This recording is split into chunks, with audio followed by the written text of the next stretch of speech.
Okay, I have confirmation that the webcast has started. So can I welcome everybody today to the first meeting of the Joint Health Overview and Scrutiny Committee scrutinising the Hampshire Together programme. So we have with us today the following members who've been appointed to the committee. Councillor Anne Briggs, Hampshire County Council, Councillor Fran Carpenter, Hampshire County Council, Councillor Rod Cooper, Hampshire County Council, Councillor David Harrison, Hampshire County Council,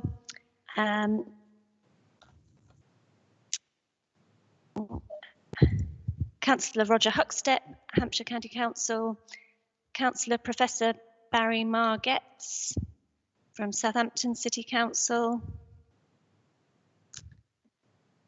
and Councillor Mike Thornton, Hampshire County Council.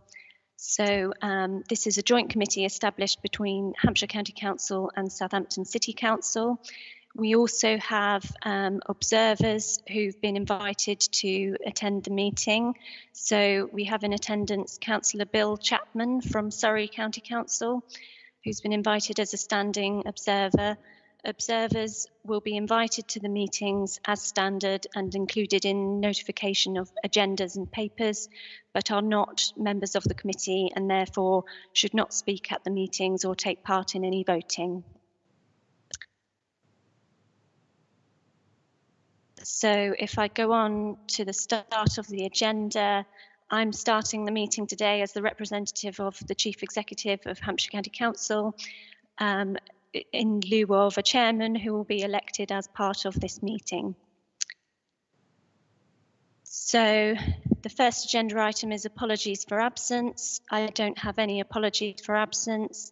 The only member not in attendance at the moment is Councillor David Keast from Hampshire County Council, but we are expecting him to join the meeting at some point.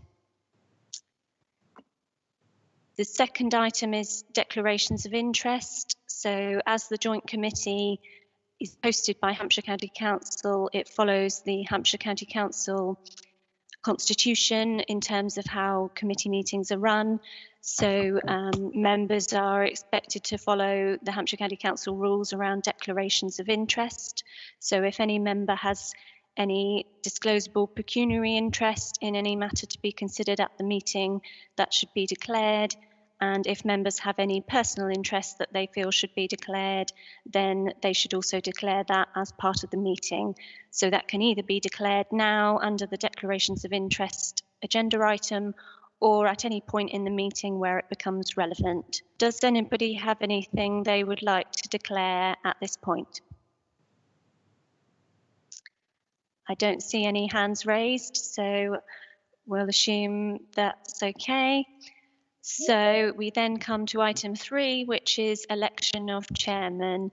Do I have any nominations for chairman of this committee? I'd like to nominate Councillor Roger Huckstep for chair. Thank you. Do I have a seconder for that nomination? I would like to second it. Okay, thank you. So please could I put that to the vote? Please could you indicate if you would support Councillor Huckstep as chairman?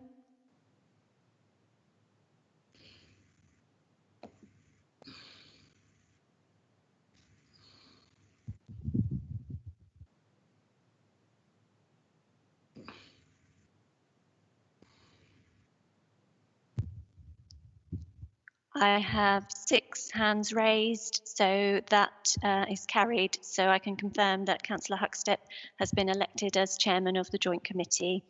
So I'll hand over to Councillor Huckstep to continue with the agenda.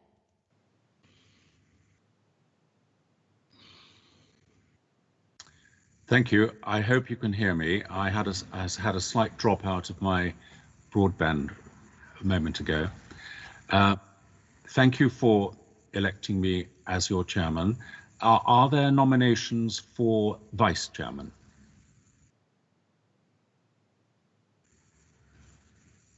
Can I? Has David Keast joined us yet? No. Right. Do we have, let's see, longer standing? Yes. Can I nominate Councillor Briggs as the next longest standing member of the Hampshire Select Committee? Anne, are you happy to stand? Yes, thank you, Roger. Would someone like to second Councillor Briggs's nomination? That's Councillor Cooper. So can we have a vote for electing Councillor Briggs as our Vice Chairman?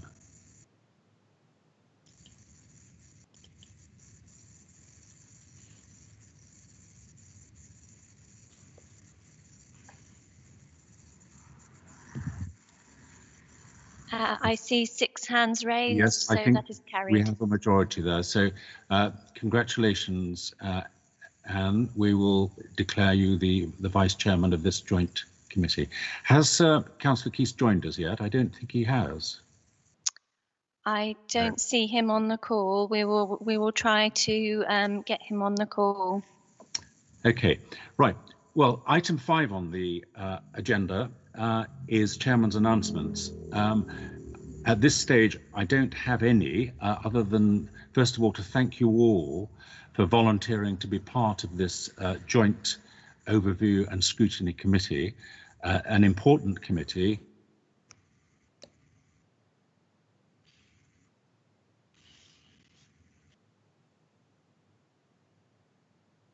I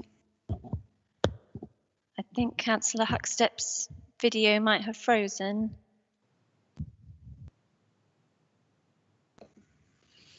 I'll just give him a minute to see if it picks up.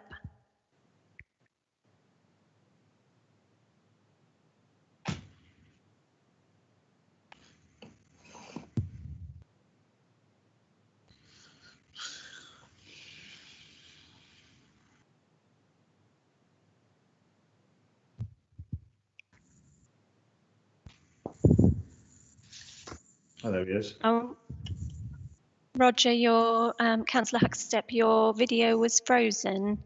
Have you finished speaking?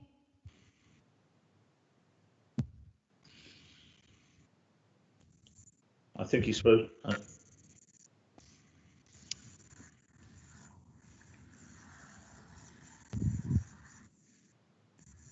We lost you, Roger.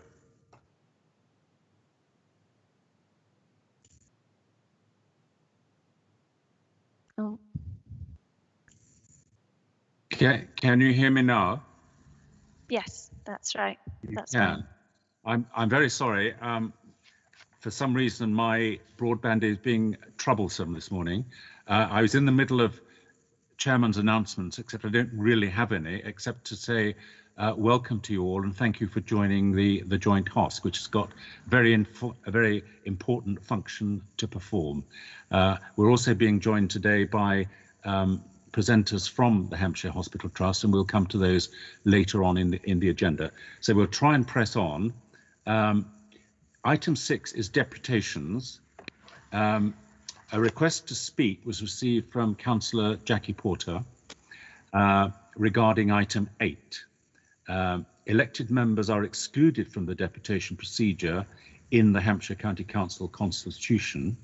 With the agreement of this committee, the part of the consultation that excludes elected members could be suspended to enable her to speak. I think David Keast is joining us now. To enable her to speak, it may be best to do so at the relevant item, which is item 8. There have been no deputation requests from the public. So, hello?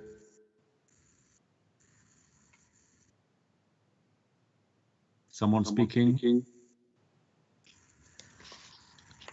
Right. So we can go on, I think, to item 7, terms of reference, and we'll pick up the Jackie Porter request at item 8. So item 7, terms of reference. To note the terms of reference for the joint committee, as agreed at Hampshire County Council's full council on the 3rd of December. The committee is joint between Hampshire County Council and Southampton City Council, as both authorities deemed the proposal as a substantial change in service. There are 8 members of the committee, of which 1 is from Southampton City Council. The joint committee will operate under Hampshire County Council standing orders as the host authority. So those terms of reference are to be noted. We can't change them. If Jenny Watts is listening, presumably if it came to a point in our proceedings that they were not adequate to address a particular issue, we would have to go back to full council and get them amended. Is that correct, Jenny? Well, that would be my thought on that. I mean, that won't be necessary. We hope not. We hope not. Right. So having established that we do have a set of terms of reference, what we should, I think, do now is, as it were, go around the table and introduce ourselves, because I don't think everybody necessarily knows everyone else.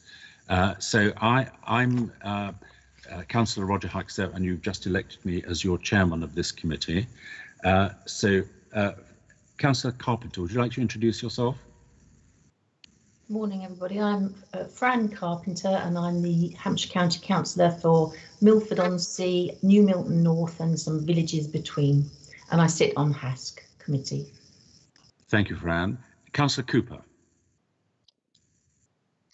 Thank you, Mr. Chairman. I'm Rod Cooper. I am the elected representative for Farnborough West, otherwise known as the Northern Powerhouse of the county. I sit on HASC and 1 or 2 other committees. Thank you, Rod. Councillor Harrison. Yes, good morning, Chairman. I'm Councillor David Harrison. I represent Totton South and Marchwood. I seem to have been on the HASC committee of Hampshire County Council for a very long time. Thank you, David. Councillor Keast, are you with us now? I am, Roger. Can you hear me all right? Keast? I'm here. Can you hear me? No, moving on. I am here. I can hear him, Chairman. Yeah, we can hear you, Councillor Keast. Can you hear me, Roger? Yeah, it's just frozen again.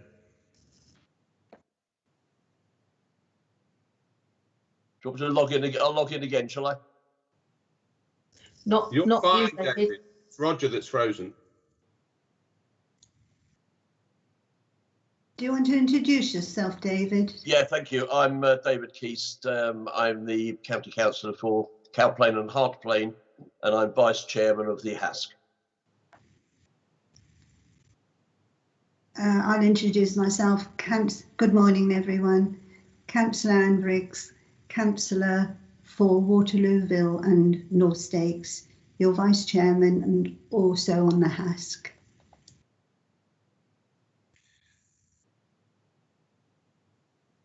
Can you hear me? Yep. I had another break in transmission. I do apologise. Councillor Keast, have you introduced yourself? I have, so has Anne Briggs. Excellent. What about Councillor Barry Margetts?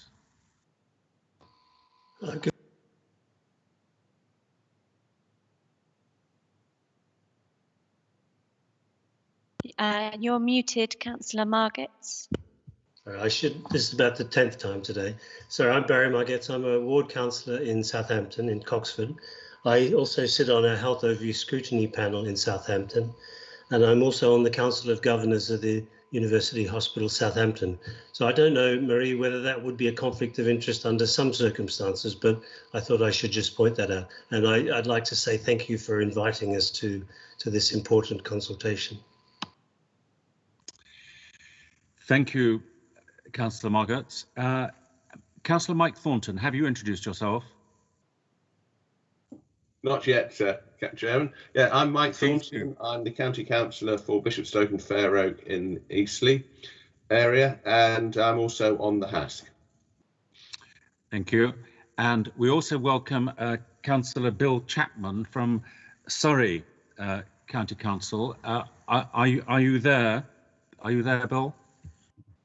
Yes, I am, Roger. Yes, so I'm County Councillor for Camberley, and I know the Frimley Hospital very, very well, and I've served on the HOSC, our HOSC, for an awfully long time, 12 years. Thank you for that. Right, so we've all introduced ourselves now as committee members. So we can now go on to item 8. Mr. Chairman. Yes. Can I should have declared it earlier. I do need to declare that I'm on the Board of Governors at Frimley Park Hospital as the Hampshire representative. Thank you, Councillor Cooper. I don't see that is a conflict of interest at this stage. Jenny Watts, is there a problem there, do you feel? I would need to take these two questions relating to board governors and consider them, I think, outside of this meeting. The matter, as Marie outlined earlier, was around the disclosing a pecuniary interest and considering other interests. And I think that's the best we can say for the moment. We now have two questions of a similar nature. So I'd like to take that outside.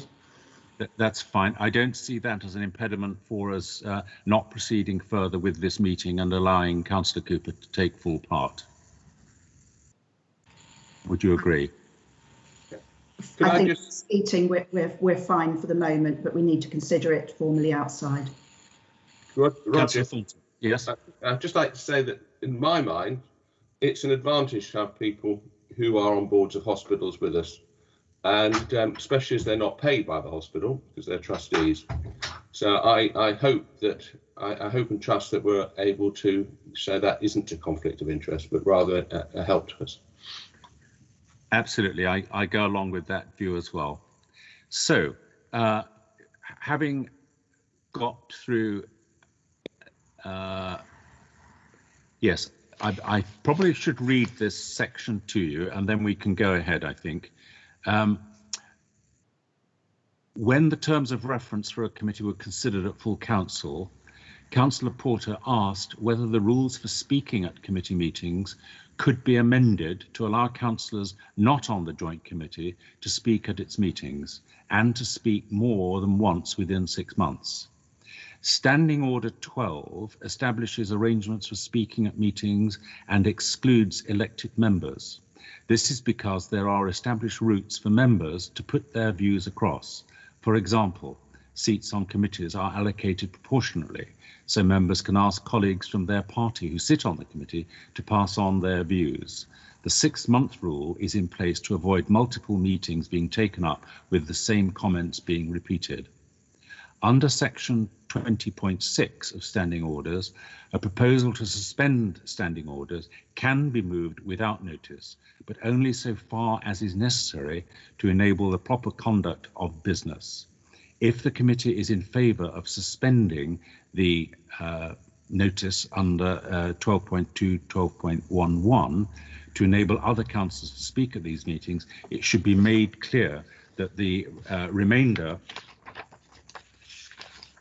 of provisions under Standing Order 12 remain. For example, giving notice of a request to speak and limiting speaking to 10 minutes.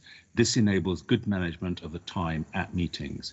If members of the committee also wish to suspend 12.2.8, which indicates that a deputation won't be received at a further meeting on a similar topic within 6 months, members need to be mindful that agreeing a blanket suspension for this committee would apply to members of the public as well as councillors. The committee may also wish to consider how the views of councillors on the Hampshire Together proposals can be taken into account as part of the public consultation. The committee have an opportunity to discuss this under item 10. Right. So can I seek your agreement, committee, to suspend order 12 initially, just to allow Councillor Porter to speak on this subject? Is that agreed?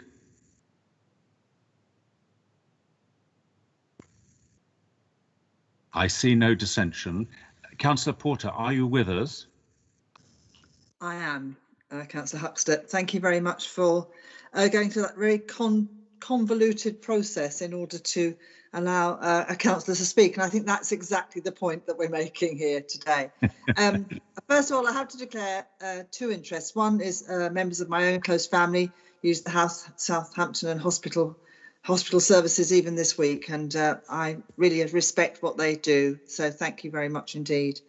The second point is that I'm the Cabinet Member for Wellbeing at Winchester City Council, and so we are also very involved with this whole project as well at Winchester City Council, as well as being a county councillor for the Itchen Valley Division, which covers the northern area of Winchester, which actually will probably benefit the most from any major change that's going to happen, because we are very close to the proposed site of one of the hospitals, and certainly the closest within Winchester District to the Basingstoke Hospital.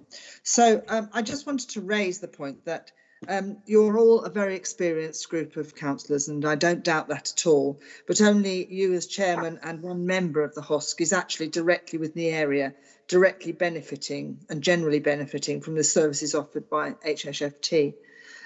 We're very conscious that the service needs of the district, which is a very large district, are quite varied, and also that the services that will be offered by the HSFT modernising hospital care will be very varied too. And so as a result of that, we would like, I would like to try and make arrangements that councillors that are county councillors, hopefully district councillors that are not directly on the HOSC, would have the opportunity to make deputations, or whatever you'd like to call it, be involved in making the points that they wish to make. The second point is really that at the moment, I believe that even the public can't make a deputation 6 months within 6 months of them making their first deputation. And the definition of what that subject is, I think, could be explored by you. Conscious that you don't want to bung up your committee with the same points made again and again and again, but there are, this is a large range of subjects, and perhaps it could be defined under what aegis it could be described as being the same subject that you're talking, that one is talking about. I think that's very relevant to this at the moment. If you recall, I did ask specifically about children's services. I'm the spokesperson for Children for the Liberal Democrats, and I wanted to make sure that we did look very seriously at what the provision for children was. And so I would like to make sure that this committee is aware of the challenges of offering the opportunity to suspend the standing orders, but I'm also asking for your indulgence in trying to make sure that councillors, local councillors and county councillors have the opportunity to speak to this committee if they feel it's necessary. Thank you. Thank you, Councillor Porter. Members, do you have any questions of Councillor Porter on what she has just said and proposed?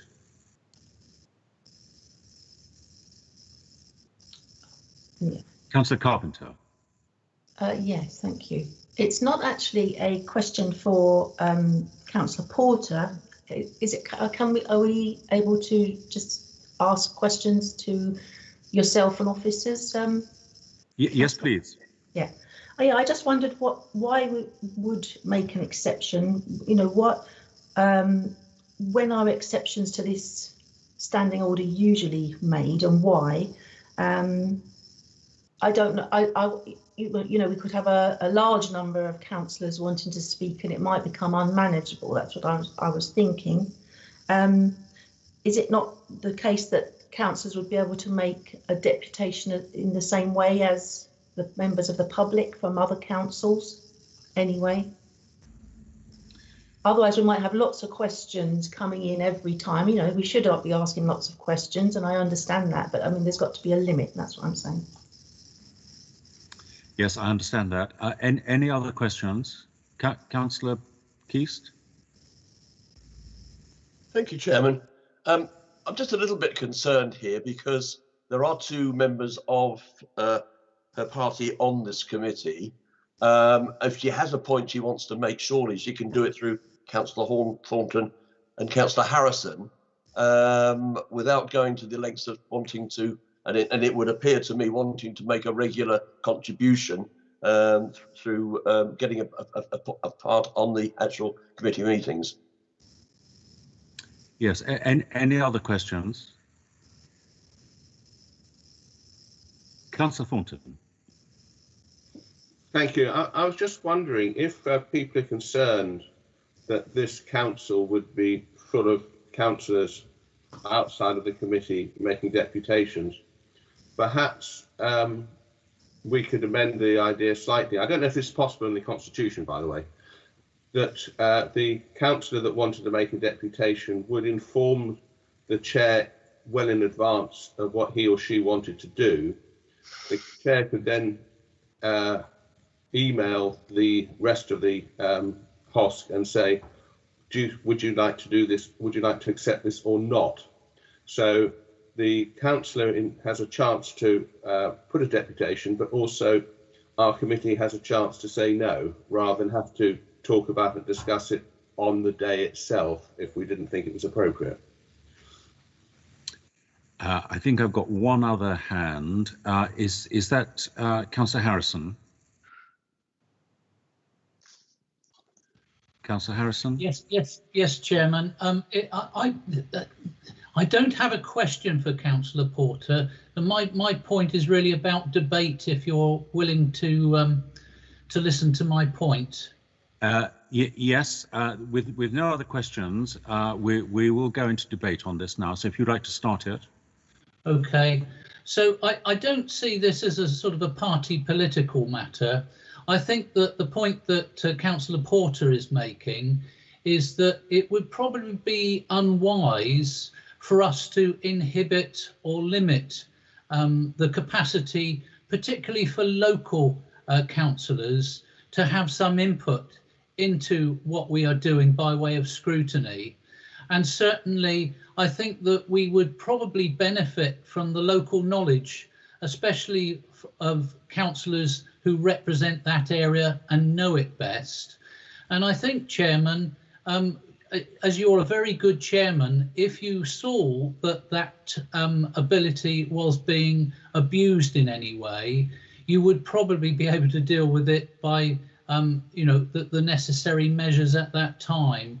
So I think that there is a strong case for us relaxing the usual rules and seeing how it goes. And then if it's necessary to take some action to limit people speaking, then we can do that as and when necessary. Thank you, Councillor Harrison. Any other contributions to the debate? Right. Well, I'm certainly of the opinion that we need to be able to represent as fully as we can all the views that are around the county with respect to this project. And certainly the idea of councillors lobbying members of this committee for particular angles on the project, I think that's absolutely fine. If a committee member decides that that particular angle is not something that he would necessarily agree with, then I think that's the opportunity to invite whoever it was making the suggestion of a deputation to actually then make a request to make a deputation to our committee. As I see it, there's no problem with councillors of the boroughs and districts making deputations. Is that correct, Jenny? Is Jenny Watt still there? Yes, Councillor Hapsett, sorry. It is perfectly correct that councillors of boroughs and districts could make requests for deputations to this committee? I think it would be as members of the public. I would like to confirm that, though. I would just say that the 20.6, just for clarification, around suspending standing orders, does, have in the wording, so far as is necessary to enable the proper conduct of the business. That's just to add to what you've already said, which may assist. I'm just going to check in a moment that the restriction only applies to county council members, but that was my understanding in reading it earlier. Right. Okay. Well, subject to. Could I just add to that? Sorry, it's yes, Marie from Democratic Services. The section under 12.2.11 in the Constitution says the purpose of Standing Order 12 is to give members of the public an opportunity to address the County Council, the Executive, its committees or standing panels, elected members, including those of other councils, political parties, trade unions and members of staff have other opportunities to bring matters to the County Council's attention and will not be received under the provision of Standing Order 12. So that does include elected members of other councils in the group of people that are excluded under Standing Order 12. Thank you, Marie. Okay. Well, that's clear enough. It seems to me that we will be excluding councillors. I don't see why the mechanism that Councillor Harrison has suggested, whereby anyone in the County Council group of members wants to make a deputation, can't first of all talk to the relevant member of this HOSC and decide whether or not he or she can make effectively the statements of that deputation available to us as a HOSC member.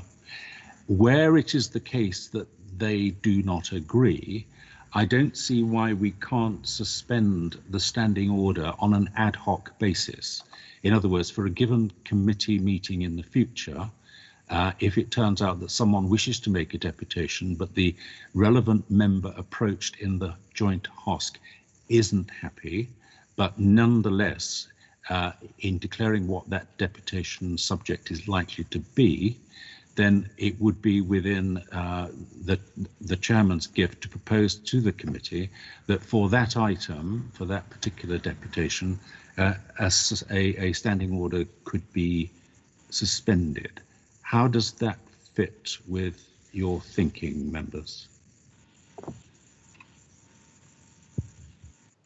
Are you happy with that? I've got a couple of hands. Councillor Carpenter, Councillor Cooper, are you happy? Councillor Keast? Did you ask me, Roger? Yes. Are you happy?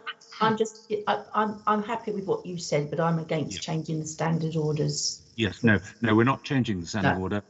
We're suspending it selectively on an ad hoc basis. Okay. Yeah. So we don't. Councillor Keast, I'm happy with that. You're happy with that as well. Marie, are you happy in being able to record that accurately? Yes, so I'll confirm that there was sufficient members voting there to agree to suspend standing orders on an ad hoc basis going forwards, rather than a blanket suspension. Yes, based on the merits, of the issue being raised by the proposed deputation. Yeah, so councillors would need to make a request in advance, and then the committee take a view on each case as it comes forward. Yes. Okay. Councillor Porter, that's the consensus of this committee. I hope that's something that you will be able to work with. Thank you, and I'm sure that we won't be putting things to you that aren't relevant or to your committee, and I presume that will be the same then for the members of the public who may wish to make 2 deputations within a 6-month time limit. My understanding is that members of the public who wish to come and speak can only come once. As far as the public is concerned, my view would be if they're making the same deputation, then the answer is no, they can't. But if it's a deputation related to another stage of the Hampshire Hospital Trust project, then they should be perfectly entitled to make such deputation. Thank you, that's really appreciated. Thank you very much for the clarification. Okay. Looks as sorry, Bill, I think you wanted to speak. Bill? No, I didn't actually. Oh, sorry. It's just that your hand is up. Can you take your electronic hand away from the screen? Very good. It's still there. Very good. Okay. Councillor Briggs did ask to speak, Chairman. Sorry? Councillor Briggs did ask to speak. I'm sorry, Councillor Briggs, where are you? No, I didn't, Chairman. My hand was up to support your motion, which Thank you very much. Down. Thank you, David. Thank you. Okay, so we can move swiftly on to item 9. We've been keeping presenters waiting. We are going to get a presentation on the Hampshire Together programme as it stands, dated today, and we've got Alex Whitfield, Chief Executive of Hampshire Hospitals Foundation Trust, Ruth Coburn-Jackson, CCG Lead for North and Mid Hampshire, Dr. Lara Alloway, Dr. Matt Nisbet, and Emma McKinney is Communications Lead for Hampshire Together at the CCG Partnership. First of all, can you confirm you're all there? I believe we're all here. We're all there. Yes. Good morning, Alex. Good to see your smiling face. do take us into item 9. Okay, thank you very much. So if we've got some slides to share, and I believe John Boyman's going to be sharing the slides. So yes, we wanted to say thank you very much for convening an additional committee. I'm sure many of you have many committees in your lives, so it's very, very good of you to give up the time to help us make this programme as good as it can possibly be. So we're part of the Hampshire Together team, and many of you will have heard from us before. And what we're really here today to ask for is your advice and guidance in how you would like to be consulted with as this programme develops. In a formal statutory way. So as the NHS services, we are required, we would want to anyway, but we are required to consult with a scrutiny committee under statute. And we need to make sure that we're giving you all of the right information, data, answering your questions so that you can fulfil your function as best you can. So that's the programme. It's Hampshire Together because it isn't just me at the hospital, it is our CCG colleagues, it is also the ambulance service, the community providers around us, the voluntary sector, the councils, both county council and boroughs and districts, and local GPs and a whole range of other people who are all engaged in this to try and make the most of an opportunity we've been given. So next slide, John. So the opportunity comes from the government's programme for new hospitals, which is called the Health Infrastructure Plan. You may know it as Boris's 40 new hospitals or whatever else name, but effectively a new hospital programme. We're part of the second round, which is aiming for construction 2025 to 2030. We're pushing for 2024 and we're on track for 2024, which is good.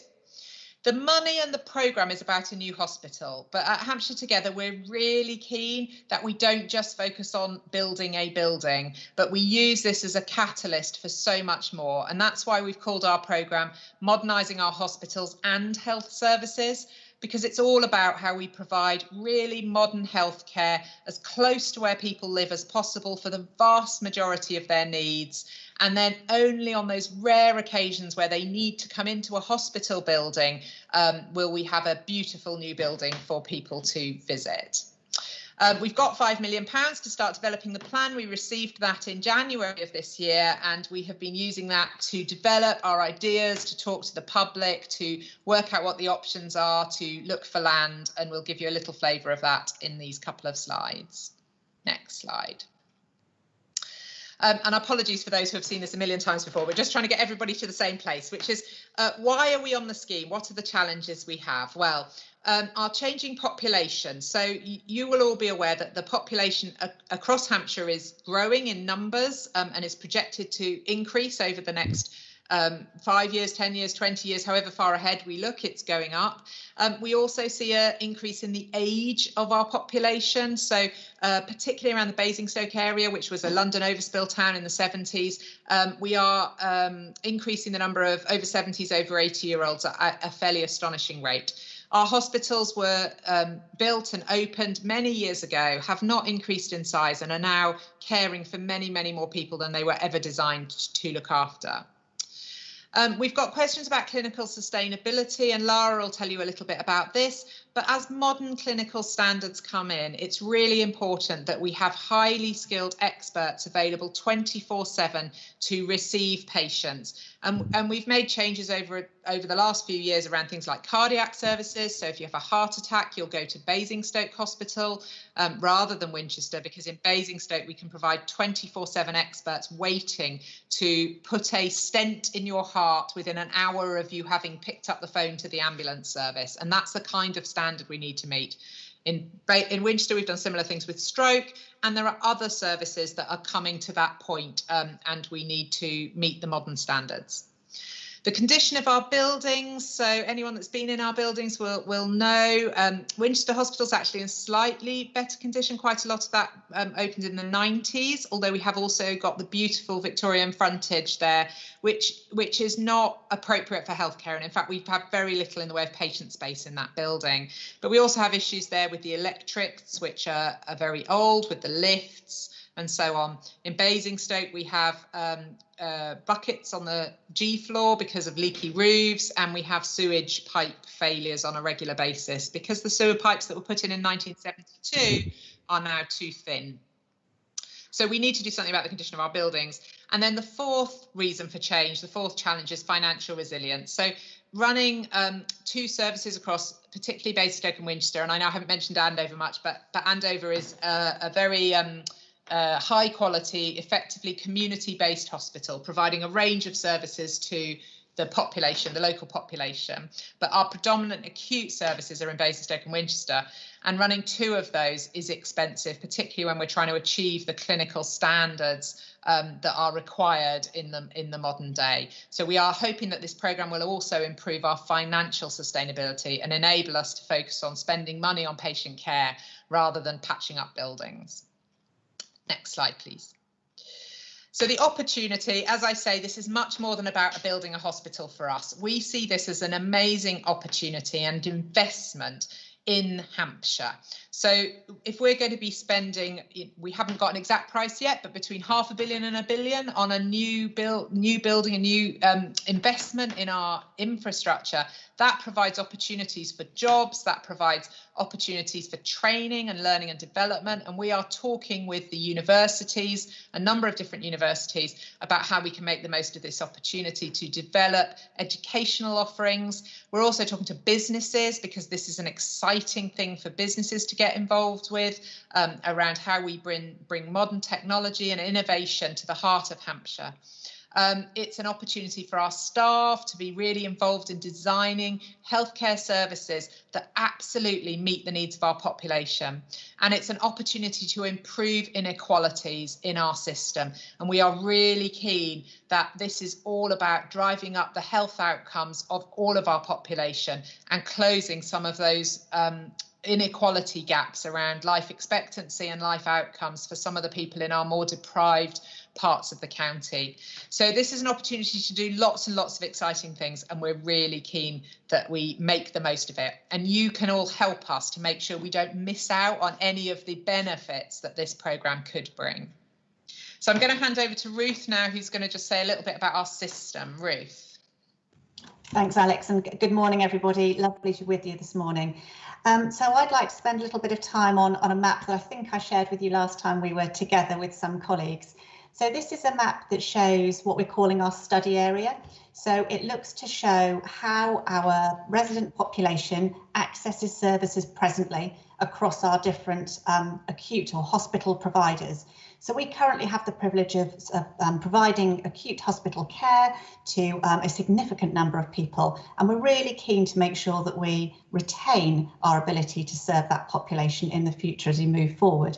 And what's really important to us is that we make sure we make the best opportunity, as Alex has said, to make sure that new service care model fully optimises the ability to look after our patients as and when they need that care. So the important bit of this map is to show how patients presently flow around our system and access care in the different providers that offer care across our geography. So you will see to the north we have some purple bars there which show our flows into the Frimley system. You'll see the red bars at the bottom which show our flows into the University Hospital Southampton system, and similarly blue to the bottom right, and over to the left in the yellow is our Salisbury population, our Salisbury services.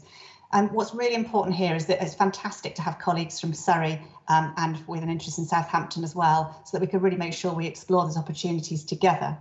One of the really important pieces of work that happens as part of this work is what we call an integrated impact assessment. And as Alex has already talked about, the piece around health inequalities and the broader impact of healthcare services is really explored through that work. So the opportunity to think about the local offers is really, really strong, as well as some of those more acute elements that we'd expect to service through hospitals. So it's a fantastic opportunity actually to really understand the needs of our population and really think about what service models might be best created such to serve that population. As Alex has mentioned, that the key to this scheme is seeing this as a Hampshire-wide scheme. So it's absolutely about building some infrastructure that's fit for the purpose to meet some of our estates challenges, but it's also a really critical opportunity for us to think about those local offers and those partnership arrangements that we can make with some of our partner organisations as we develop services that go into the future for the next generation. So again, really exciting and a really key opportunity for us to work particularly with you to really understand the needs of those populations and make sure that we set up really optimises this fantastic opportunity. So what I'd like to do is if I can pass over now to Dr. Matt Nisbet, he's going to talk about our vision. Thanks, Ruth. And thanks everybody for asking us to talk to you this morning. I'm Dr. Matt Nisbet, I'm a GP in Basingstoke, and I'm the CCG's clinical lead for business and partnership. As Alex has said, I apologise for the few of you who I think have seen this slide before, but it's just in the benefit of making sure everyone understands where we're coming from, really. The central vision of the whole programme is to provide our population with the right care in the right place at the right time. And whilst it might seem a fairly simple statement on the surface of it, I just wanted to talk around what that might mean in practice, really, for our patients and residents. So the crucial thing here, I think, is that the right place might not always be a hospital. So the right place might be a GP's surgery, it might be somewhere closer to a patient's home, it might actually be in a person's home. And I recognise that in any centralisation project, when we get into some of the detail, that there are going to be concerns about transport, but actually one of the central visions of the programme is that less people are going to be going to hospital in the first place. So hopefully that will help to address some of the transport concerns that I'm sure you'll have. I thought just to bring it to life, it might be worth thinking about how this might apply to some example patients who are typical of the people that I see every day in the surgery here.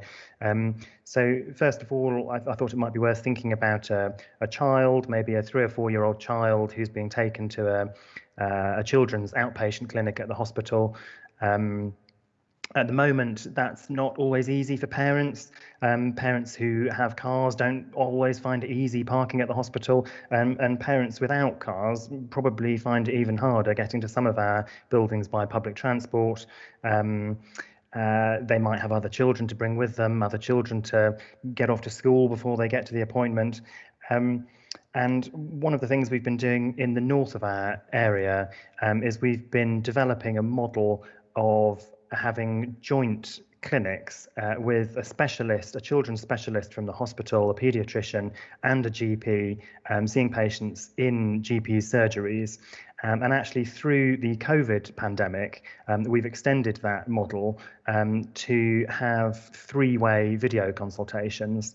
So parents of children are not even leaving their home, but still having a consultation with both a GP and a specialist.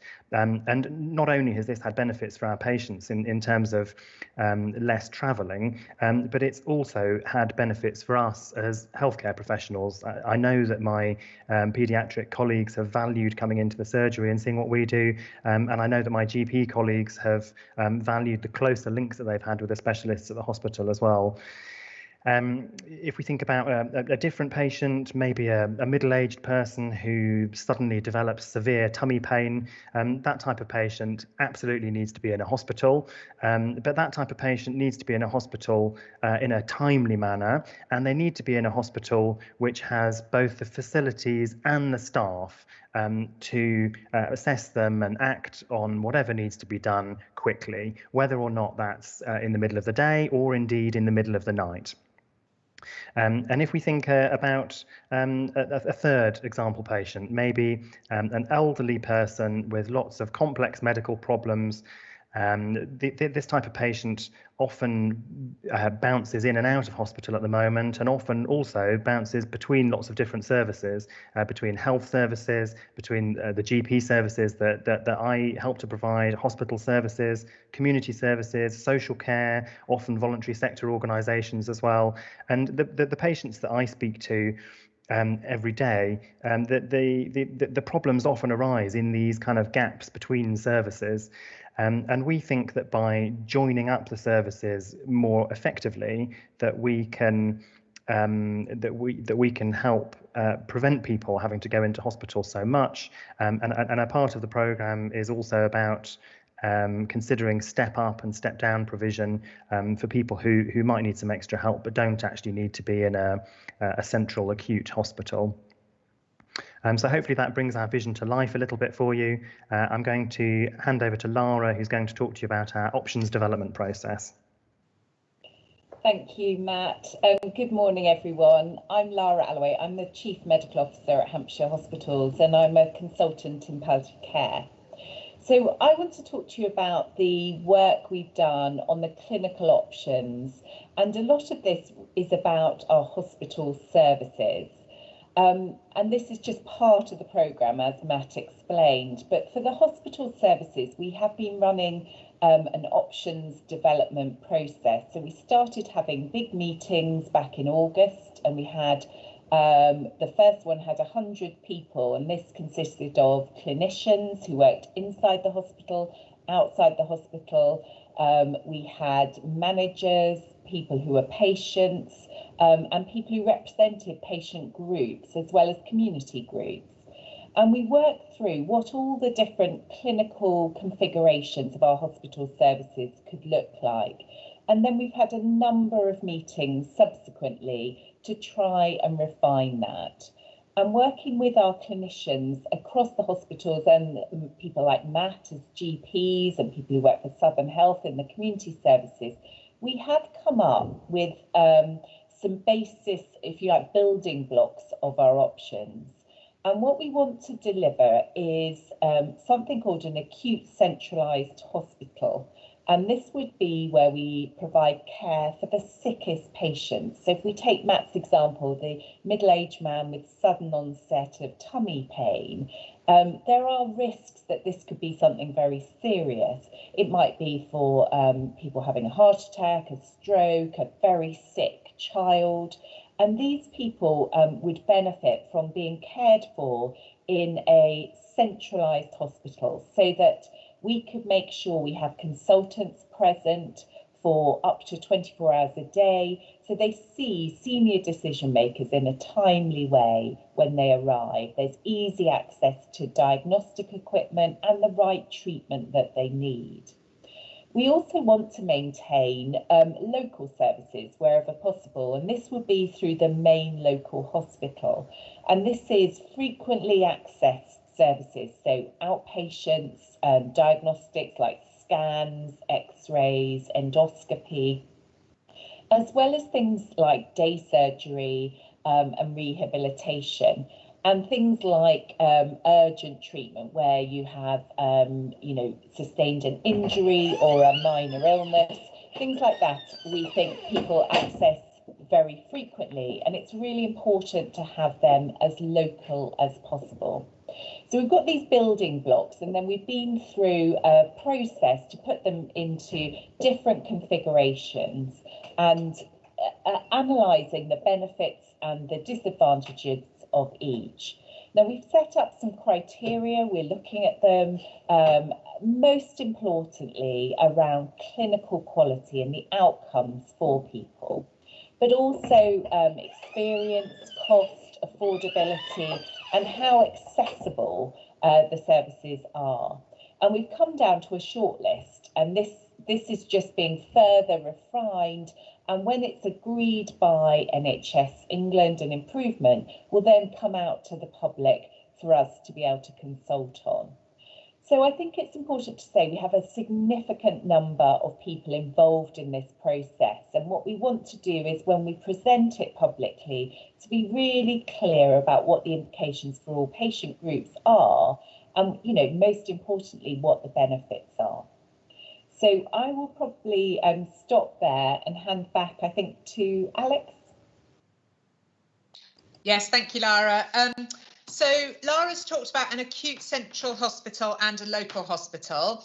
And in order to decide where we need to put our acute central hospital, we've been through a site selection process. This was a 3-stage process. Stage 1 was we commissioned some experts to scour the entire Hampshire Hospital's catchment area, looking for sites that might be suitable to build a new acute hospital on. So we gave them a rough guide of 40 to 50 hectares. They came out with 9 sites, which included sites in Basingstoke, Winchester, Micheldever, Sutton Scotney and Andover. We then ranked those sites according to 36 selection criteria. So those were things like, how close is it to main road routes? What's the planning situation? What's the environmental impact? And a range of other things along those lines. We had 5 sites that were the top 5 out of that process from the original 9. And so we then commissioned some other people to go and talk to the landowners to understand whether any of those 5 sites were actually available to purchase, because it's all very well saying it's an ideal location for a hospital, but if the landowner isn't interested in selling it, then that makes it a little bit tricky. So that we talked to the landowners of those 5 sites to establish whether they were willing to sell, at what sort of a price and in what kind of timescale, because we want to aim to start building in 2024, at least by 2025. So if they're not available in that timescale, then it wouldn't work. As a result of that, we had a bit of a moving around. So 4 of the options were discounted, but then an additional site came in and it was scored, and there was some slight rejigging around, and we ended up with 2 sites that are suitable from a location point of view around our 36 criteria, but are also available in the right timescale and probably at a right price. Of course, you never know the absolute price until you get to the point of buying it, but with good assurance that they would be affordable. And the 2 sites that are suitable and available, the first is near to junction 7 of the M3. That is sort of the South Basingstoke junction. It's almost actually equidistant between our current Winchester Royal Hampshire County Hospital and the current Basingstoke Hospital site. It's in the Basingstoke and Deane Borough Council area. It scores very highly on major road links because it's not only got the M3, but the A34 and the A303 are both fairly close to that as well. And it's very central to our Hampshire Hospitals geography of Mid and North Hampshire. It obviously has some benefits of being a greenfield site in terms of being able to design what you might need with a blank sheet, but some disadvantages in terms of existing public transport, because as you can imagine, there are no buses that drive you to a field at the moment. So we'd have a lot of work to do around public transport networks. The second site is adjacent to the current Basingstoke and North Hampshire Hospital site. So we would purchase an adjoining piece of land. The build at this site would then involve building on the new bit of land that we had purchased, and then knocking down a bit of the existing, rebuilding on that bit of land, knocking down another bit, rebuilding on that, because we would need the combination of the current site and the new land in order to create an acute central hospital. It's obviously a more complicated build process.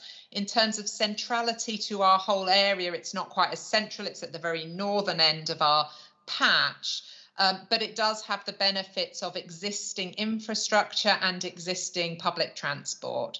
So those are the two that we have still remaining, and those are the two that we will be taking to public consultation to understand what the public think about the pros and the cons of these two options. I think I'm handing back to Ruth now to talk through the last two slides, which are around timeline and our ask of you. Thank you, Ruth. Thanks, Alex.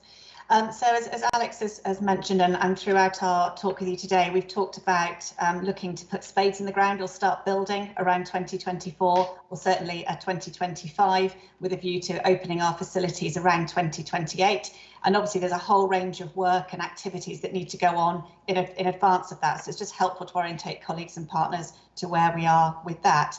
So we're looking to go out to public consultation spring, summer 2021. We then look to make a decision around the way forward towards the end of next year. We then enter some of the more formal planning phases, 2021 to 22, and then a significant period of design that will take a couple of years to design the right infrastructure for the programme, having made those decisions in advance. And then construction starts around 2024. Probably a 3-year build or so, depending on the construction methodology, but we are looking to open our new facilities around 2028. So that's just a really quick canter through the sort of high level timeline, which is going to be useful for you, I'm sure, in terms of thinking about how we work together as we move through the next phases. So Councillor Huckstep, if you're okay, we'll move on to the next slide, which is around recommendations. And we've got 3 questions really for the committee to consider with us. So the first one is to agree how we would like to be consulted with regard to our proposals, particular reference to maybe future meetings. So in advance of our consultation, maybe something around a midpoint review and something around post-consultation, working together following that period of formal public consultation. So that's the first piece. The second piece is to request from you any information that you might like to be shared in advance, either as part of the next meeting or future meetings. So maybe explore some of that additional information that colleagues or committee members may find useful. And then thirdly, to think about comments and feedback with regard to our plans, which we'll hear about shortly, and consider whether you as a committee support as a plan for full and meaningful public consultation. So 3 specific questions, if that's okay, Chair. So that's our presentation. As I say, we've got some further slides for the consultation planning bit, but I think that's a separate agenda item to go through some of our detailed thinking about our public and stakeholder engagement consultation. So if in case you think we've forgotten it, it's not. We're just holding it for the next agenda item. Thank you. Thank you, Alex, and thank you for your team's presentation. Effectively, the first part was a manifesto. Splendid manifesto, and then the vision, and then the practicalities of how you've got to get through all of this to building a hospital. Just going back to the timeline quickly, I noticed the consultation is still labelled spring summer. From an email I had yesterday, is it true that that is now just the summer because you want to align yourselves with the national programme for consultation? So if it's not the spring, it also avoids our potential complication with PERDA. We're very aware that we wouldn't want to, and we can't, to launch any kind of consultation during PERDA. So the earliest it would be sort of mid-May after the local elections. So it depends whether you consider mid to late May as being spring or summer, but that would be the earliest. And we're working on some precise dates, hence it's slightly vague at the moment, but certainly won't be, you know, we will avoid PERDA. Mid-May will not be a problem. Good. Right. Committee members, do you have any questions on anything that you've been presented by our speakers this morning? Yes, is that you, Fran? Thank you very much. Yeah, thank you for the presentation. Really interesting. It's obviously very well advanced, the progress on this project. You know, we have heard about it before in progress through HASC and whatever, but it seems to be at the final recommendation. We're obviously not going to have any input on your final site that you're looking at. And of course, it's up high up in North Hampshire, really. As a councillor from right down on the coast at the other end, I would just, you know, like your views really, that you are considering that existing acute provision is already good enough down in the south, because to hike up to Basingstoke from Milford-on-Sea if you've got an acute problem is a bit of a trek, and I'm sure that some of the other southern area councillors think the same. But I just appreciate your views on that, really. Thank you very much. Yes, so the programme and the national. Sorry, am I all right to respond, Councillor Huxted? Of course, yes, please. Sorry, I suddenly thought, oh my goodness, yes. The national programme is for the current Hampshire hospitals, which is the Basingstoke, Winchester, Andover hospitals. So Southampton, the University Hospital Southampton Trust, who run the Southampton General, and the Portsmouth University's Hospital Trust that run the QA in Portsmouth, they continue to operate. They provide fantastic services for their local populations. We are talking to them about whether there are benefits to their services of some of our proposals. So one of the things that is in discussion, and you will hear more about it through when we go out to consultation, that we're looking at is whether potentially the Royal Hampshire County site in Winchester could do more planned surgery for a broader population than it currently does, in order to take some pressure off the Southampton and the Portsmouth hospitals. We're in early stages of conversations about that, and we'd be interested in talking to the public a bit more about it. So it doesn't. The proposal isn't that any of the services currently provided out of Southampton and Portsmouth would move. There wouldn't be any significant movement. We wouldn't be expecting patients from Milford to drive up to Basingstoke. You know, they would still go to Southampton, or indeed over to Bournemouth and Poole if that was, you know, in that direction. So we're not proposing that. The other thing I would just want to say is, it sounds like the proposals are advanced. We've done a lot of work on this, but we are going to be coming out with options, and we haven't made any decisions. It's really important that the public know that we've got options that are developed. We've got these 2 land options. Both of them are doable, and we need to kind of understand the views about each of those.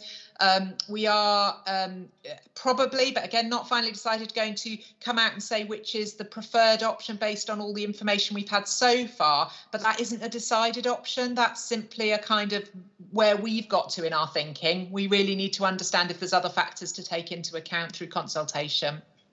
It's a really difficult balance. If we just come out with a completely blank sheet of paper and say to the public, what do you want? They don't really know how to, you know, it's quite a difficult question to answer. So you've kind of got to have some proposals for people to be able to respond to.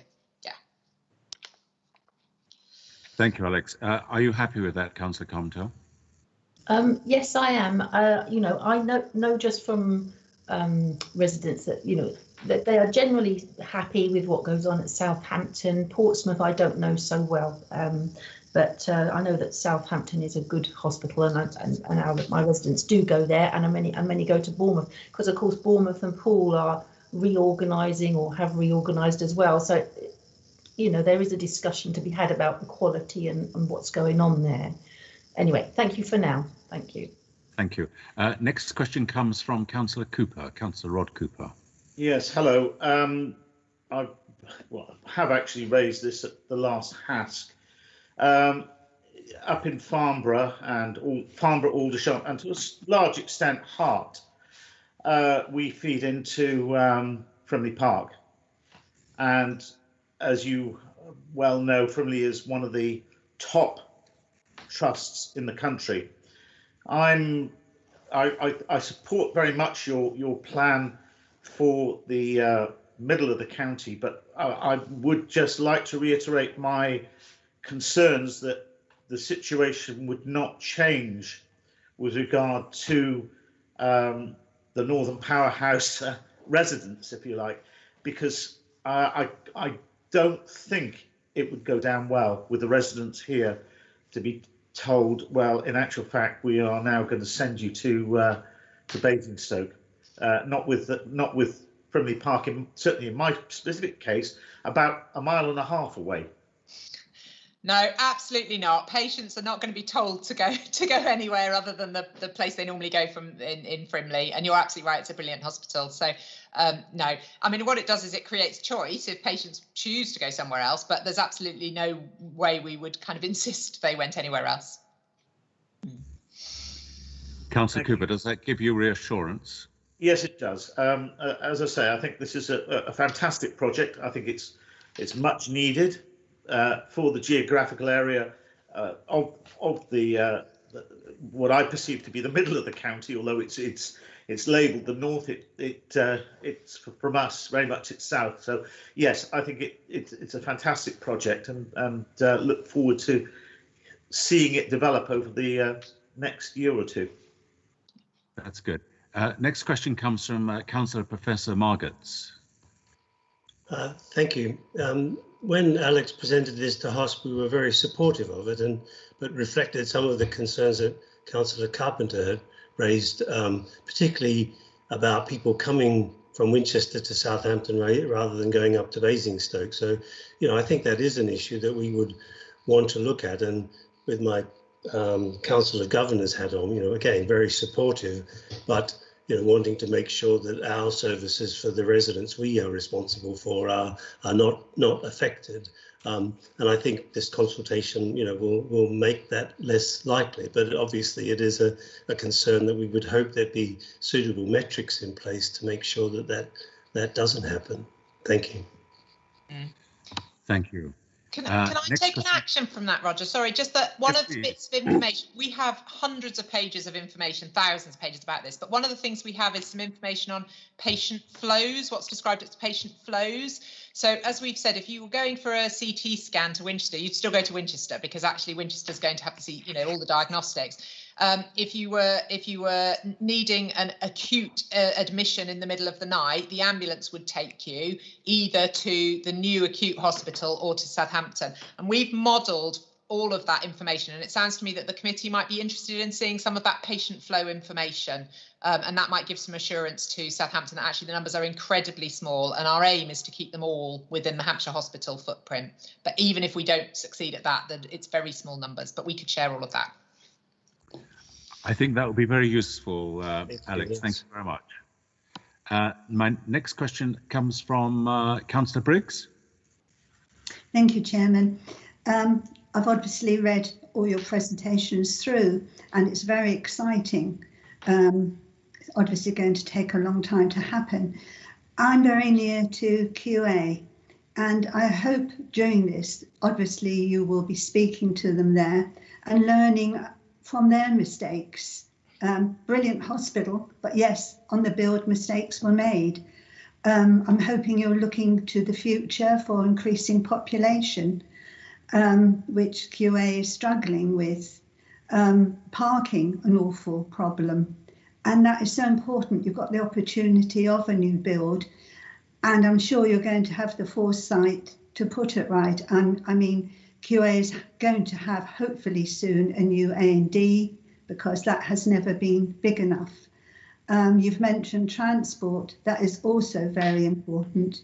So yes, it's very exciting, but we have got a lot to learn and to think about. Thank you, Chairman. Thank you, Councillor Briggs. Next question comes from Councillor Keast. Thank you, Chairman. One is a query on the chart you had where you were building skyscrapers and showing who was going to which hospital. I noticed that you had the Royal Berkshire Hospital on there. I didn't spot the Royal Surrey. Was the Royal Surrey on there? Because the reason I asked that is because there's an awful lot of people in the East Hants and North East Hants area who go to the Royal Surrey. Was that shown? No, I've just had a look and I can't see it on there, Councillor Keast. We have had some conversations with Surrey particularly, and we have a lot of data on the flows around Surrey, which does include Surrey County. So we have looked at that from data perspective, but you're right, it is omitted from the graph. Because there are an awful lot of patients from that area, all up the A3 corridor, who in fact, Borden and places like that, who use the Royal Surrey. And a second question is, well, it's not a question, I would fully support what Councillor Briggs said about adequate parking, but not only for patients, for staff. I mean, if you're aware of the situation at Portsmouth, the staff have to park miles away and are bussed in, and not a satisfactory arrangement. For goodness sake, make sure that you've got enough parking for everybody, and if possible, make it free. Thank you. Thank you, David. Ruth, is it possible to take an action there to amend your histogram columns to take in account of the Surrey footprint? Will do. Thank you, Chair. Good. Thank you. Next question comes from Councillor Thornton. Thank you, Chair. This question for Alex. Hi, Alex. How are you? I'm good, thank you. You mentioned that one of the things you were looking at was the fact that there was no public transport currently to a green field, but there is public transport to the current hospital site. Well, technically, that's true, but in real terms, from people who live where I live, it's not really true. To try and get up to Basingstoke, if you're a patient, by bus and train from anywhere, unless it's really convenient, is not easy. I mean, I speak as a good neighbours driver, and driving itself takes a long time to get to Basingstoke Hospital, and then to park, and then to get your patient in up those steps, especially if they're a bit disabled, because none of the disabled ones right in front of the main entrance are always full. So I suspect that you could actually do something far better, and I'm not advocating anything, but I'm just saying the public transport issue is only really meaningful for people who live fairly close to Basingstoke anyway. So if you're going to be getting a lot of people from down where I am and in Winchester and south of the new site, south of Basingstoke, really the public transport issue isn't one to be taken seriously. And so please, I'm just asking you to take into account the fact that the public transport issue is only really relevant to people who already live near the site anyway. Thanks. Cheers. Yeah. Thank you. I agree, Councillor Thornton. Yes, thank you. I think that the follow-on question there, Alex, is: are we already working on the public transport drivers? That's not meant to be a pun, but talking to them and getting them exercised on the idea, perhaps, of having to refocus their nodes of transport on the potential of the second site? Yes, so I think that there's two aspects. So one is, Councillor Thornton's absolutely right. The majority of our patients and staff come by car now. So actually, even when we look at public transport now, there are, and I haven't got the data, it's another data set we've got, the percentage of people that can get to our current buildings, be that Winchester or Basingstoke, by public transport within an hour is not everybody. I can't remember what the number is, but there are some people who even in an hour can't get by public transport to Winchester or Basingstoke or Andover Hospital now. So I think there's a really important bit about parking and easy road access and disabled parking, volunteer driver parking, all of that. A new site gives us the opportunity to get that right. Then there's the public transport bit for those for whom that is their preferred option or their only option. And we are talking with the councils, and Hampshire County Council and Basingstoke and Dean Borough Council, because both these sites are in their area, have been particularly helpful in these conversations. And what we are advised is bus companies always run buses to hospitals, because actually it's it's one of their most popular routes. So the current Basingstoke and Dean councillors tell us it's the most popular route is the one that takes you from the town centre to the hospital. So they don't believe we'll have any concerns for the local people, as Councillor Thornton said, getting buses running to those areas, and we are starting those conversations already. That's Matt, good, thank you. Sorry, I think Matt's been involved in some of them. Did you want to come in, Matt?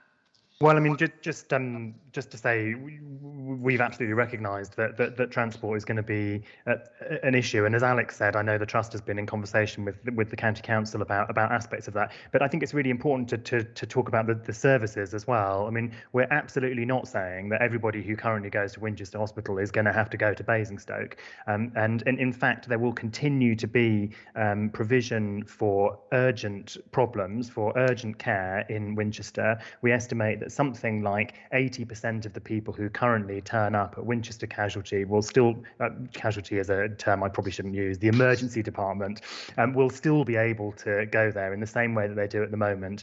And as Alex mentioned, we're early on in a conversation about planned surgery and elective care, which of course makes up the majority of the times that people go to hospital. Most of the time people aren't going because they collapse with some kind of emergency. They're going for outpatient appointments, routine procedures, endoscopies, tests, and all of these things will still be happening in Winchester. In fact, again, a bit like the emergency department example, we think that something like 80% of surgical procedures will still be able to take place in Winchester, with only the most complex having to move to a more centralised site. Thank you for that, Matt. Is there an opportunity here for designing an infographic to illustrate that? Because I think that will be very reassuring for people in Winchester to know that they've got a 4 in 5 chance of actually going to Winchester Hospital rather than being carted off another hour northeast. Question. Good idea, Roger. We shall get our comms people onto that. Very good. Right.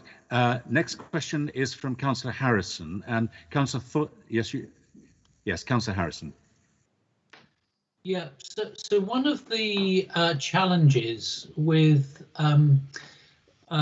pursuing a project which has a timescale of several years before it actually happens and starts delivering services is thinking about how things will be in the future. So, for example, you hear about surgery by robots, and that there'll be less need for physical presence of experts who understand these things and can manipulate the scalpel from, in some cases, overseas. Those sort of things sort of take away the idea that you're promoting that you've got to have your services centralised. And I'm sure you've maybe considered other examples of how things might be different in the future, ranging from a whole number of things, whether we might get a future pandemic, how public transport will be in 10 years' time, all those sort of things. I'd like to hear some sort of reassurance that you're thinking about these services in terms of where we will be with the technology and how society will be functioning in the sort of time period that we're thinking about. Can I take that? So yes, absolutely, we are, and it's really exciting to be able to do that. So we're looking at what digital technology can offer, as you say, robots and all sorts of things, and that's really exciting. But there is still very much going to be, even in 2028, a need for face-to-face care for the majority of our patients. So we're absolutely considering innovations, what we can do when people are at home. You can do remote monitoring, and there'll be more and more that we can do, and digital consultations. And a lot of that has really progressed during this pandemic. We're absolutely taking all of that learning and considering things that are coming through as innovations. So that's very different treatments, which will need slightly different care settings. Everything that is changing in cancer care, treatment of heart attack, all of those things are absolutely being considered. And also what the ability of building a new hospital, what that can change in the way that we deliver care. So yes, we are considering it. I do think that even when you've got a super duper robot, you do need an operator for it, and things do go wrong. So a lot of the planning is for actually what we will be doing when we're at the extreme of the situation, and that's, you know, very safe patient care. So yes, we are thinking about innovations, and we're really challenging ourselves. We're looking abroad at what they've been doing. We're also thinking about population health. So it's not robots and things, but what are the changes we can make for people much earlier in their lives that will have an impact later on. There's a huge amount of work going on, and that's been embraced by this programme to think about, you know, aspects of well-being that will have a longer term benefit. So hopefully that's the reassurance. Yes, we might even have robot counsellors in a decade or so. Some people might say we have them already. Right. I think Councillor Copperton wants to ask another question. Sorry, is that all right, Councillor Huxley? Yes, of course. At the very beginning, your overall aim, you talked about how you wanted to provide health, well-being and care service to support people in the right place and all that. Now, the care service, obviously there's the care in hospital and, you know, the follow-on care as well. The government were talking about, I know, thinking about how the care of people will be possibly looked at anew. At the moment, the county council is responsible for adult social care. I just wondered if in your overall aim there, looking at health, wellbeing and care service, whether you are looking at that factor and how those responsibilities might be shared differently or kept the same between the NHS and adult social care. Would you like me to take that, Alex? Yeah, Ruth. So thanks. It's a great question, and we've already got a really strong. We call it our integration work. So we already have some fantastic transformational work going on across our places and across our system, which has got a lot more to do, of course, but it's a core part of the work that we're integrating into this programme. So we already have some really great stuff going on around primary care with social services and other partner organisations, voluntary sector, to try and make sure that we are serving people's needs, be they health or be they care or be they a mixture of the two, of which most of the time, as we would recognise, they are. So our integration agenda, as it is at the moment, covers all aspects of primary care services and neighbourhood services, as we might describe them. Our community-based services, so some of the community rapid services that we work in partnership on. Our urgent care offers, so really thinking about how we can support urgent care very close to patients' homes, and again our planned care components that we've talked about. So really strongly looking at integrating our service map now and looking to develop that integration as we move forward in this programme. So it's quite exciting because we're already doing some of that stuff, which is really lovely and confidence building, and it makes sure that we've got a really clear plan going forward. So hopefully there's a little bit of confidence there, but that might be something we'd like to bring back more to you, maybe in part of one of those questions we asked, what might be helpful for you to have more information on. Maybe that'd be useful at a future meeting. Thank you for that, Ruth. Did you want to add something, Alex? No.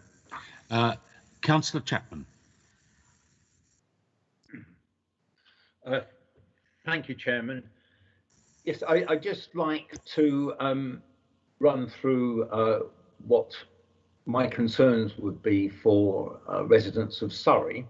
So starting off with it's the inverse of the point that Councillor Cooper made about the Frimley Park. His concern was that people might be dragged away from an excellent service there. I think the Surrey concern would be that more Hampshire people might be coming in and therefore putting strain on that service. And similarly for Royal Surrey, again, I think it was Councillor Keast who mentioned that, and that's certainly a concern. So it's people coming in to extra people coming in make use of those services if they're in any way displaced, but also question of if any services currently provided at either of those hospitals are going to be rationalised, across the border, so that the service gets moved. So those would be the concerns. It's probably too early for you to say much about the latter point, but I thought it's worthwhile putting down the things that that would concern us. So thank you, Chairman. Thank you, Bill, for flagging those up. Yeah, I think, Roger, sorry, those patient flow data I talked about, I think would really help Councillor Chapman there, so we can show the potential numbers if there are any. Yeah. Exactly. Now, I've got two more hands. I've got Matt Nisbet to say something, and Councillor Carpenter, you want to say something again? No. If you'd like to remove your hand, then. Matt, are you still needing to speak?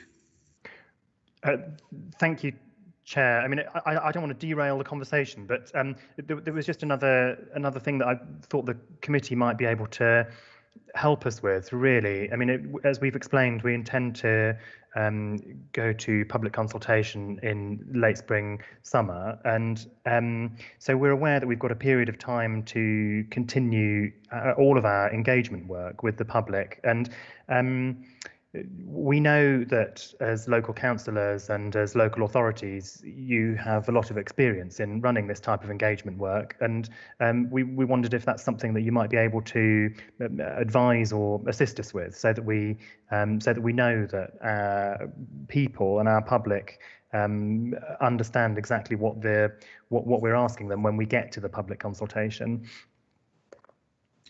I'm confident that the resources of Hampshire County Council will be very happy to help you deal with that, so we can liaise offline and see how that can be put in place. Now, I've had a request from Emma McKinney to let her go to her presentation now, because she has to leave us shortly. So if we can suspend where we are now until after Emma's presentation, and then we'll go back to this, deal with the recommendations, and I'll be asking for the recommendations to be put back up on the screen if that's possible, Ruth. And let's hear from Emma. Emma, are you there? I am, thank you, Chair, and I'm very grateful because I actually have to go to hospital appointments at one of our hospitals, which is why I need to go. So thank you, I'm very grateful. I wonder if John could just share the slides, and I'll just run through the plans for our consultation.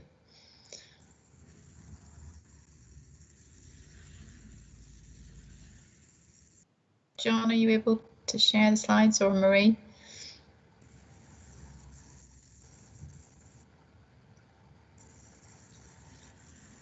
No.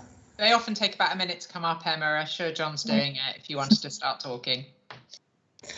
Okay, I'll kick off. So hopefully you've received in the papers the copy of our consultation document, and really what that outlined is our plans for the period of public consultation. So you'll see we've got a timeline. I'm just going to try and share just in case so you can see.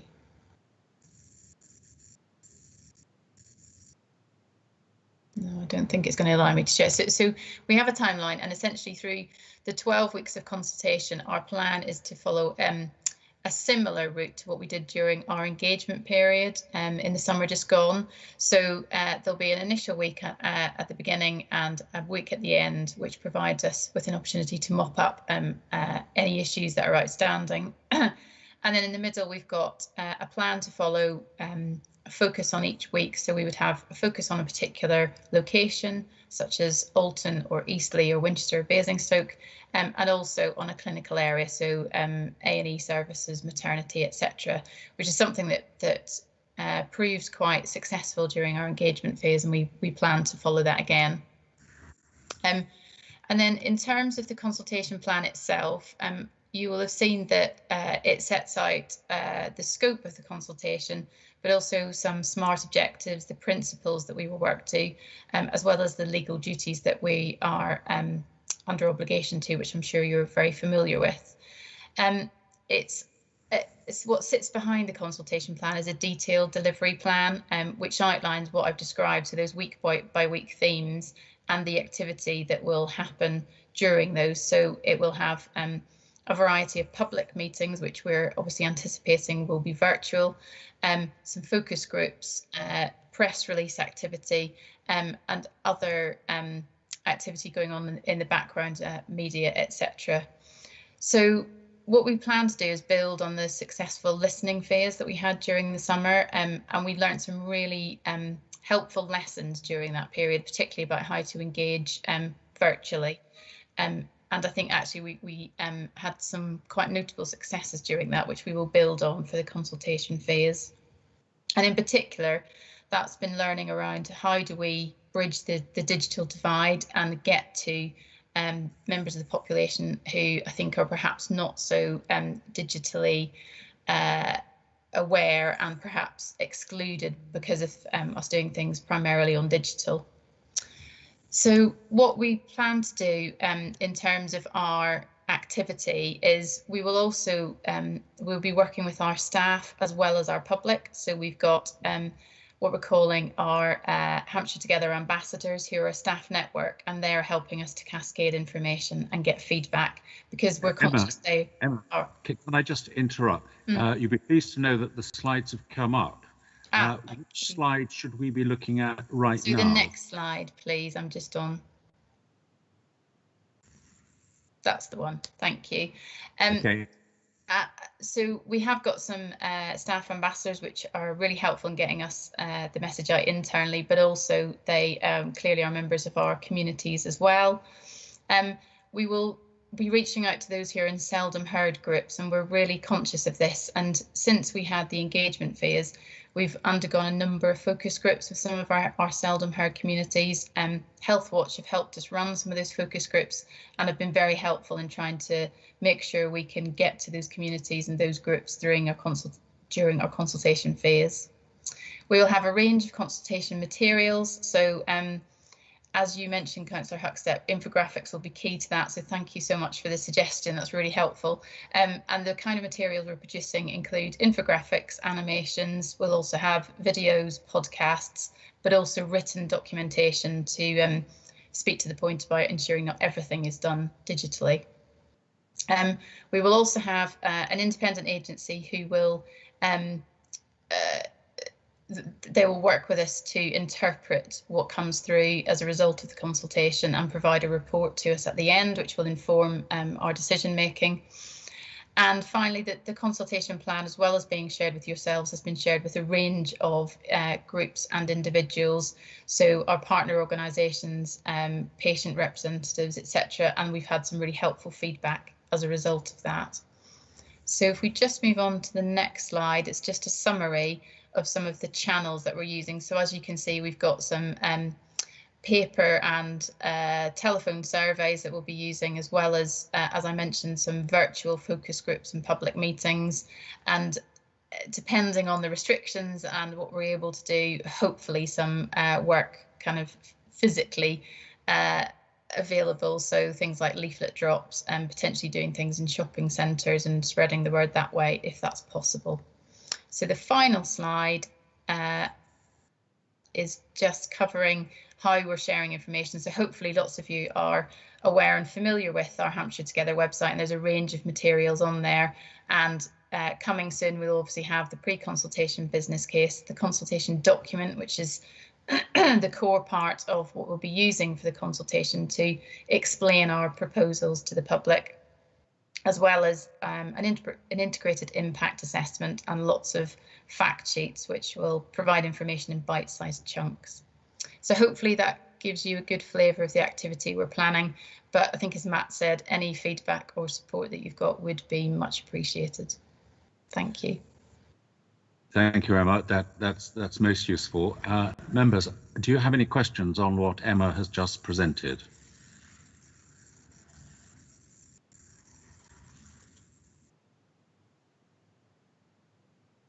Yes, I've got a question from Councillor Carpenter. Yes, sorry, lots of questions. I actually chair, I don't want to go on about it, I'll talk about it a lot actually at the moment because I find it very interesting, but I chair the Hampshire Learning Disability Partnership Board, and people with learning disabilities, they have very strong views, especially at the moment, on health services and how NHS responds to people with learning disabilities, and I'm sure it's the same for people with autism, although that board doesn't deal with autism. I just wanted to say, that board might be a good place for you to come along and speak to the members on that board and get their views, because they're very keen to have their say. Absolutely, thank you, Councillor Carpenter. And Southern Health have been really helpful in signposting us to groups that we can use specifically on mental health and learning disability. And if that isn't one of them, then we will make sure absolutely and take you up on your offer. So thank you. Thank you. Next question comes from Councillor Professor Margetts. It followed on really. Councillor Carpenter covered what I was going to say, but I suppose more broadly, in surveys, the hard to reach tend not to be the ones that get covered and perhaps have different needs or greater needs. So I was just wondering about potential for going out beyond into communities more deeply rather than looking for them to come in, and whether they may actually need to be a little bit overrepresented in the sampling to make sure you've got a sort of viable representation of those views from the diverse groups, including those that Councillor Carpenter talked about, but the ones that are least likely to come forward that may have different and particular needs that should be taken into account, I think. Thank you.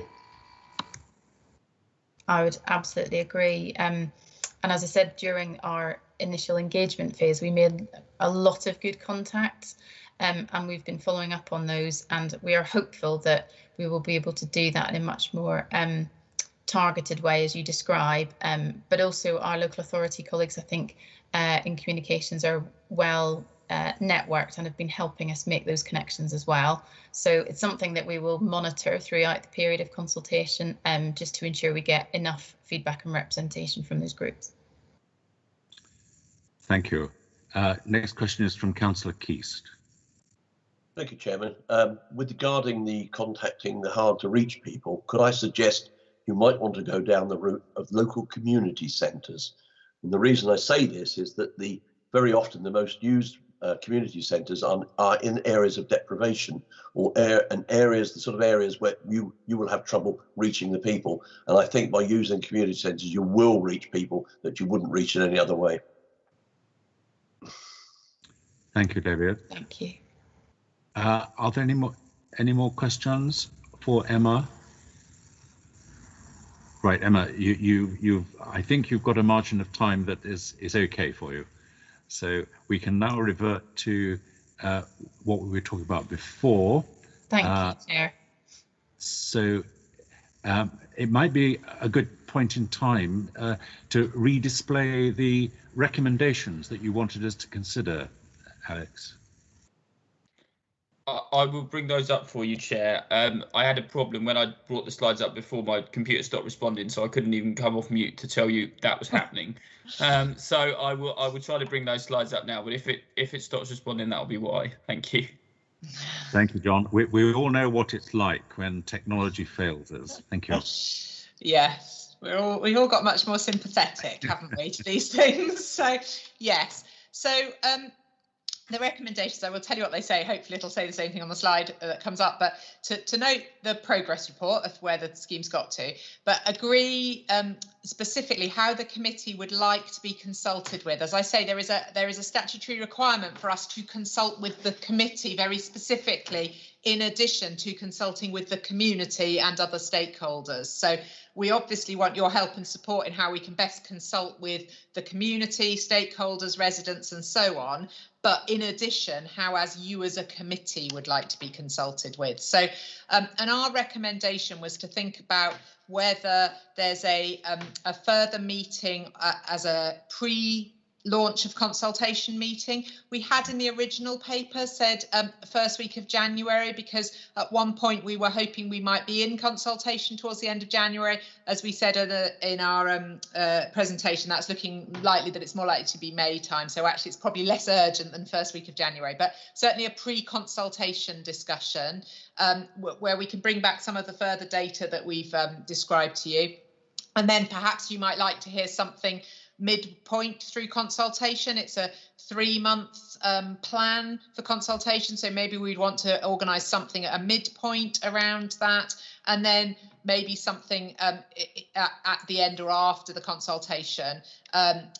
And then there's a possibility we then might want to do something a couple of months later where we've actually had a chance to absorb everything we've heard, and we're able to then feed back and do a bit of a you said, we did, you know, this was our response to everything we heard. So I think that was our suggestion, but we're entirely in your hands about how often you want to meet, how you want to be involved, and what kind of information you would like us to send you. So yes, so agree how you'd like us to proceed, request any information, and we've already got a little list of things that have come out from the first part of that conversation. So if there's anything else that would be helpful to see, we've, as I say, we've got a lot of information. We don't want to drown you in it, but at the same time, we don't want to leave you with unanswered questions. And then share any comments or feedbacks on the plans that Emma described around public consultation. And again, we've already had some of those. Thank you particularly for the thoughts about the groups that we sometimes find harder to connect with. And any other plans or any other feedback on our public consultation plans. We want at the end of this, the committee should feel that we've done a full and meaningful public consultation. So I think we will have failed if we haven't heard your comments, and at the end of it you sort of go, well, actually I think you missed this entire group of people or whatever. We'd like to make sure we pick that up as we go along rather than wait for the end. Thank you. Thank you, Alex. I think the first recommendation of noting what you've told us today is easy. Does any of our members wish not to note what has been said to us today? I don't think so. Good. Now, yes, I think you've identified the certainly the milestones that would be appropriate through the consultation, pre-consultation, mid-consultation, and so on. So I think we can agree those. It may be that as time goes on that we would want to have some interim meetings, maybe to clarify things, maybe to see that the right progress is being made. How do you propose to tell us, as it were, stage by stage, reactions that you've had from your consultation? Because I think that will help us as a metric, really, of how the how the consultation is going, and B, how thorough it is in penetrating the population of Hampshire. So Emma, are you? Oh, has she just got off? She's just gone. She's just dropped off.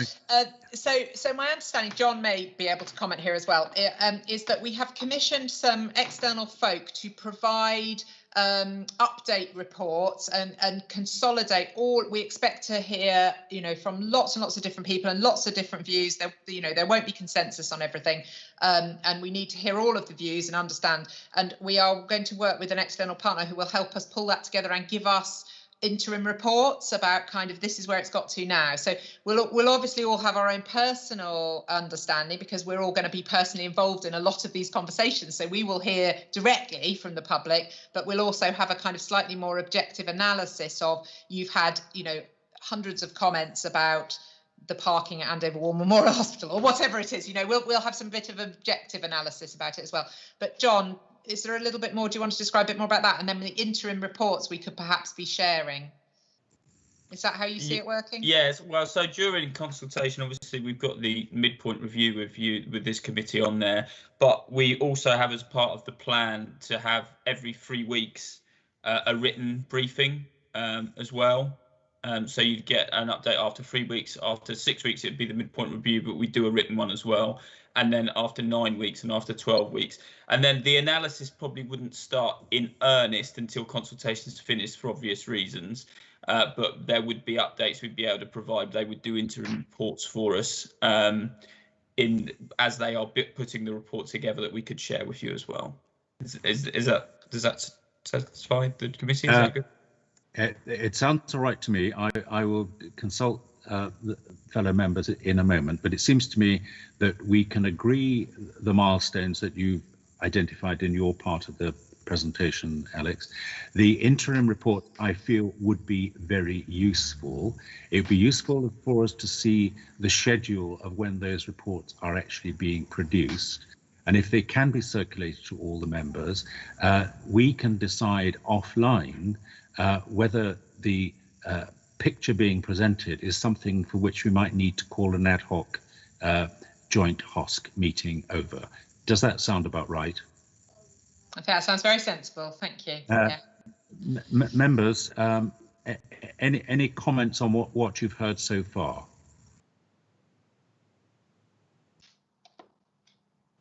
Councillor Briggs.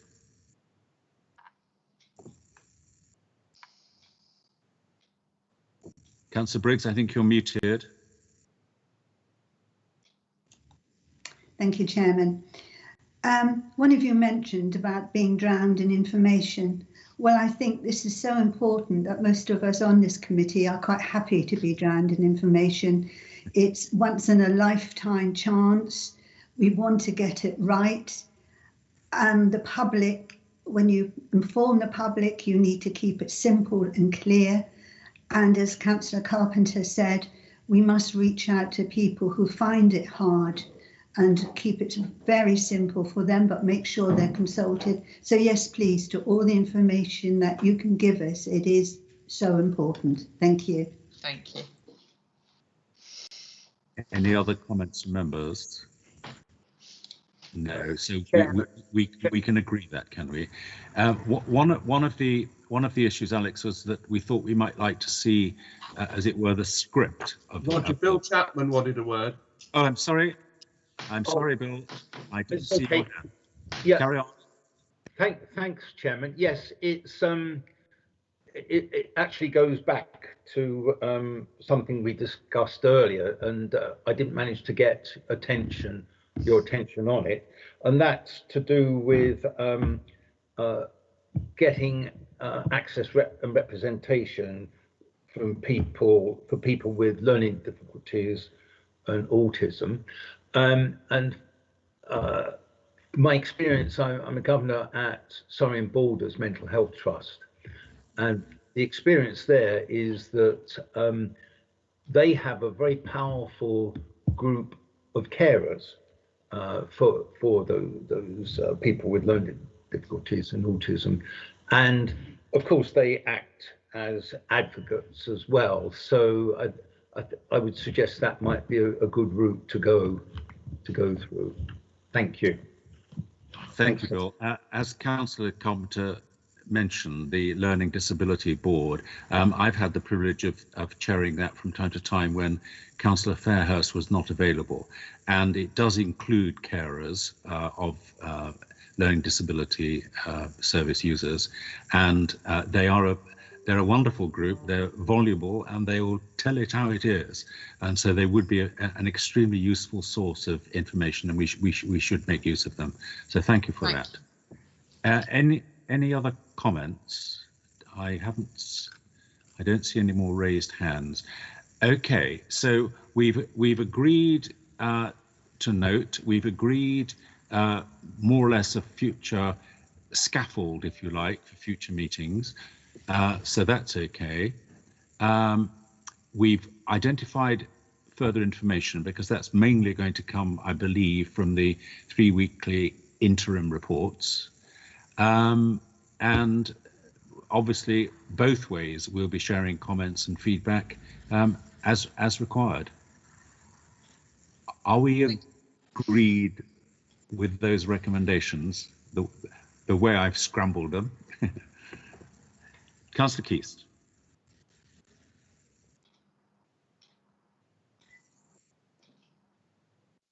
I'm just agreeing, Chairman, sorry. Okay, anyone disagree with what they've heard? No, that's good. So I think we can knock item 9 and 10 on the head. Thank you very much, Alex, for you and your team It's been excellent, and we look forward to dealing with you in the future to make this project a complete success for the inhabitants of Hampshire and beyond. Right. Next steps is item 11 on our agenda, and that's to consider the timings of future meetings. Now, obviously, that it's not a straightforward case today that we can identify dates. I don't think. I don't have access to your diaries. Only you have that. I think a meeting in mid-January would be useful. There's no urgency in it, in the sense that we won't anyway have the draft consultation documentation necessarily, but I think it would be useful to have another meeting. We can consolidate what we've heard today and see whether or not we can refine anything that should be refined. So Marie, would you like to be able to look at the county diary and, in consultation with Southampton City Council, look at dates in the second half of January where we can reconvene, and at that time we can look at identifying dates through the rest of 2021 as required. Because John, will you know dates of these interim reports by then? Not necessarily. It will depend on how we've got in terms of finalising the consultation dates, to be honest. Yeah. And the interim reports, the reports I mentioned in my my answer to your question will be largely we'll have some stats on how we're going and how people are coming, but it will be largely they might not be as they won't be necessarily put together by the analysts, because obviously they'll be drawing everything together at the end. But it would be good for us to be able to update you on our progress in terms of what we can see. Yes, that's good. Now, Chairman, I think the January was originally suggested, and it was looking likely that the consultation was going to start earlier. Yes. So if the consultation isn't going to start till May, then it might be too soon to meet again in January, because I'm not sure how much will have moved on by January, because we obviously have to publish an agenda 5 days out from the meeting as well. Yes. Alex, do you have a view on that? Do you think there is any, shall we say, shed loads of information coming out by, say, the second half of January? I think probably, late January, early February. I think early February would probably be fine. We would hope to be able to publish the options, the clinical options that we've been revising at some point in the next couple of months, I would hope. But yes, I would say no urgency. I would agree with Marie. If February is a bit easier, then that might make more sense. We will also be able to bring, some of the things you've asked for about patient flow information, some of the infographics and things like that. We may well have that by February. We've got some of it already. So yeah. Yes, there are a couple of other fields of information that we might want to have knowledge of. There's the ambulance service regarding travel, current times for urgent care sites and so on. Mm-hmm. What services may or may not be relocated, and we've also mentioned travel times as well. Some detailed information on that. So I think the conclusion here is, members, that we're looking at fixing a date maybe mid-February to consolidate where we are and project from that meeting date the dates through the rest of the project. Is that agreed? Yeah, good. Right, any other comments from anyone? I think we've really come to the end of this. I have to apologize. I didn't think necessarily we'd have a meeting quite as long as this, but it's been, I think, very useful. And we probably all know where we are now, so that is good. Any further comments from anyone else? No, it just remains to me then to thank you all very much for your participation in this, and here's to a successful project, and also I hope as restful and as happy a Christmas and New Year as you can muster. So thank you, everyone.